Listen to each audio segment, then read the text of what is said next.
Hello students, now we will discuss some important questions of the poem An Elementary School Classroom in a Slum. So let's start the question. First is, what do you think is the color of sour cream? Why do you think the poet has used his expression to describe the classroom walls? Sour classroom, सोर cream colour का इस्ते कौन सा रंग होता है और कवि ने क्लास की जो कक्षा की दीवारों का वर्णन करने के लिए इस एक्सप्रेशन का इस्तेमाल क्यों किया है। क्लासरूम की जो वॉल्स हैं वो बताई हैं किसमें, the walls are sore cream colour are cream coloured, cream यानी कि क्रीम कलर उन पर किया हुआ है, बट सोर का मतलब गंदा भद्दा। जब क्रीम खराब हो जाती है और उसका कलर गंदा हो जाता है, अपने एग्जैक्ट कलर को छोड़ो उसका कलर दूसरा ही हो जाता है, तो इसका मतलब ये है कि जो वॉल्स हैं उनकी क्लास की, दे आर नॉट या they have not been repainted for a long time, कि बहुत लंबे समय से दीवारें जो हैं उन पर पेंट नहीं किया गया और एग्जैक्टली उस पर क्रीम कलर था लेकिन वो सोर क्रीम हो चुका है एंड जो वॉल्स जो हैं वो डिसकलर हो गई हैं। So the poet refers these the fading colours of the walls as sore cream. Next, what does the poet want for the children of the slum and how can their lives be made to be changed? कवि क्या चाहता है उन बच्चों के लिए, क्या चाहता है और कैसे उनके जीवन को चेंज किया जा सकता है। The poet wants that the walls surrounding the slum children should be broken, यानी कि जो बच्चे हैं उनके जो चारों जो दीवार है, दीवार का मतलब जिस एनवायरनमेंट में वो लोग बंद हैं, यानी कि उस स्लम के से उनको बाहर हमें लाना चाहिए और ताकि they should be removed from their surroundings and taken to the green fields and sea beaches and under the open sky, कि उन बच्चों को उस तंग माहौल से, उस गंदे माहौल से बाहर निकालकर हम खुले में प्रकृति के संपर्क में उनको लाएं ताकि वो भी खुले में सांस ले सके। And they should be educated, और इसके उनको शिक्षा का भी उनके लिए अरेंजमेंट होना चाहिए ताकि वो बच्चे भी पढ़ें। And there should be no social injustice too in their world, कि उन बच्चों के साथ भी किसी प्रकार का सामाजिक भेदभाव ना हो, कवि ये चाहता है। में और एक क्वेश्चन इसका जो सबसे इम्पोर्टेंट है वो है, what is the central idea of the poem an elementary school classroom, कि उसका जो सेंट्रल आइडिया है पोएम का वो क्या है। हमने पढ़ी पोएम तो हमें पता चला कि जो स्लम के बच्चे हैं वो उनके साथ क्या होता है, सोशल इनजस्टिस होता है, सोशल इनइक्वालिटीज़ हैं, they are unwanted in our society, हमारे समाज में उनके साथ भेदभाव होता है और उनको अनवांटेड यानी कि अनावश्यक माना गया है कि उनको कोई भी पसंद नहीं करता, नोबडी लाइक्स देम, उनको कोई भी पसंद नहीं करता, और जब उनको ये लगता है तो वो भी हर किसी से नफ़रत करते हैं, और इस नफ़रत में क्योंकि उनको लगता है कि वो समाज में उनकी ज़रूरत नहीं है तो वो क्राइम की तरफ बढ़ जाते हैं। तो पोइट चाहता है कि इन बच्चों को भी वहाँ से निकाला जाए, उस स्लम से निकाला जाए, उस माहौल से निकाला जाए और उनको एक अच्छा माहौल दिया जाए जिसमें उनको अच्छी एजुकेशन मिले, अच्छे हेल्थ उनकी अच्छी हो, फिज़िकल और मेंटल डेवलपमेंट जो है, फिज़िकल ग्रोथ और मेंटल ग्रोथ इन बच्चों की हो, ताकि ये भी एक अच्छे नागरिक बन सकें। तो ये इसकी थीम है इस पोएम की।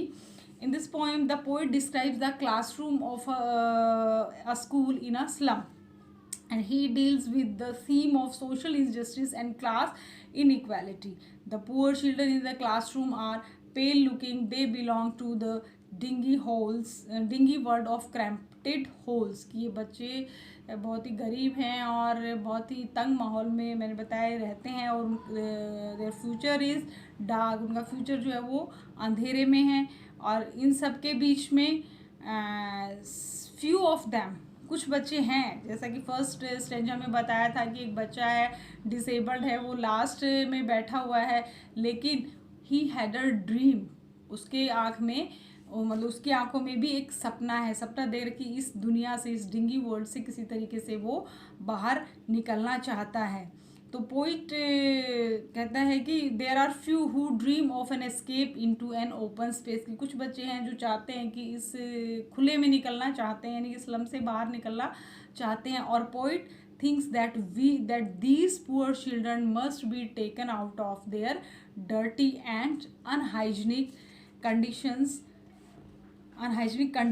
Only healthy children can dream high and create history, क्योंकि पोइट मानता है, और ये हम सब जानते हैं, कि अगर स्वास्थ्य अच्छा है तो डेफिनेटली प्रोग्रेस करेंगे। अगर हमारे बच्चे बीमार हैं तो देश अपने आप बीमार हो जाएगा। तो सबसे पहले इन बच्चों को हमें पढ़ाना होगा और इनको हेल्दी, प्रॉपर इनकी हेल्थ जब बनेगी तब ये अच्छे नागरिक बन पाएंगे। इसके अलावा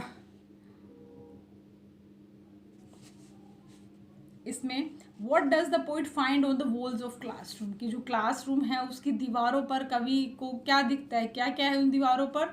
the walls of the classroom are faded cream colour. सबसे पहले उसने ये बताया कि जो दीवारें हैं वो cream colour, faded cream colour की हो रखी है। On these wall are painted names of the donors, की डोनर्स के नाम की लिस्ट लगी हुई है। द पोइट ऑल्सो सीज, इसके अलावा एक पिक्चर है, पिक्चर ऑफ शेक्सपियर, शेक्सपियर की एक पिक्चर है।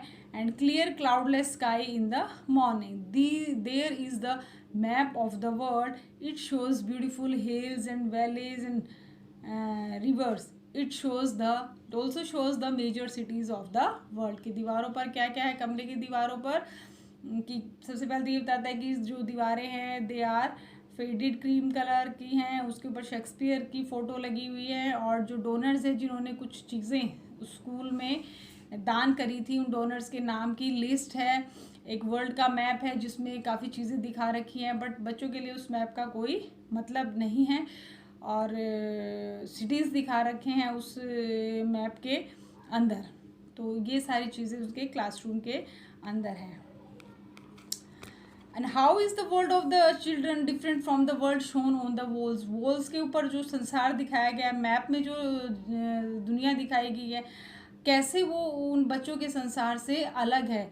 क्योंकि जो मैप उसमें दिखाया गया है तो उसके अंदर पिक्चर्स हैं, बहुत सारे शहर हैं, बहुत सुंदर सुंदर जगहें हैं, रिवर्स दिखा रखी है, केव्स दिखा रखे हैं, बहुत सारे हिल्स दिखा रखे हैं और नेचुरल सीनरीज दिखा रखी हैं, वैलीज दिखा रखी है, टायरोलिस वैली दिखा रखी है जो कि फूलों से भरी हुई है। लेकिन ये जो संसार है इसका उन बच्चों के संसार से दूर दूर तक कोई नाता नहीं है। उनके लिए ये लाइफ जो है, ये संसार जो है यूजलेस है, क्योंकि उनकी लाइफ क्या है, उनकी लाइफ तो जो क्लासरूम की विंडो के बाहर है, यानी जो उनकी स्लम है, बस्ती है, वही है जो कि बहुत ही डिंगी है, जिसमें लाइट नहीं है, अंधेरा है, जिसमें कि आसमान भी बच्चों को दिखाई नहीं देता। तो उनका संसार तो वो है। और इस में जो मैप दिखाया गया, जिसमें जो संसार दिखाया गया, उससे उनका संसार बिल्कुल ही डिफरेंट है। How does the poet describe the tall girl and a disease looking boy. First stanza में पोएट दिखाता है कि एक लंबी लड़की है और एक बीमार लड़का है। कैसे उनको दिखाता है, कैसे उनकी कंडीशन दिखाता है कि क्लास है, उसमें एक लंबी सी लड़की है, वो बैठी है अपना सर झुकाकर।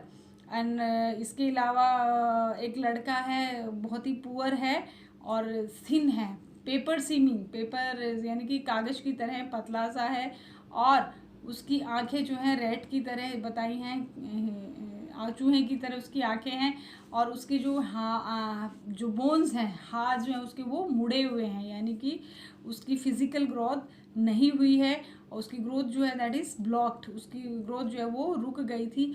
और he has inherited some disease from his father, और अपने फादर से उसने कुछ उसकी जो हेरिडिटरी जो डिजीज़ हैं वो उसके अंदर आ गई हैं, और वो बच्चा जो है वो अपना लेसन क्लास में बैठकर पढ़ रहा है। How does the poet describe the sweet young boy, और उनमें से एक लड़का बताता है कि पीछे बैठा है, is very sweet, last bench पर बैठा है, बट और he is not interested in the class में उसका इंटरेस्ट नहीं है वो।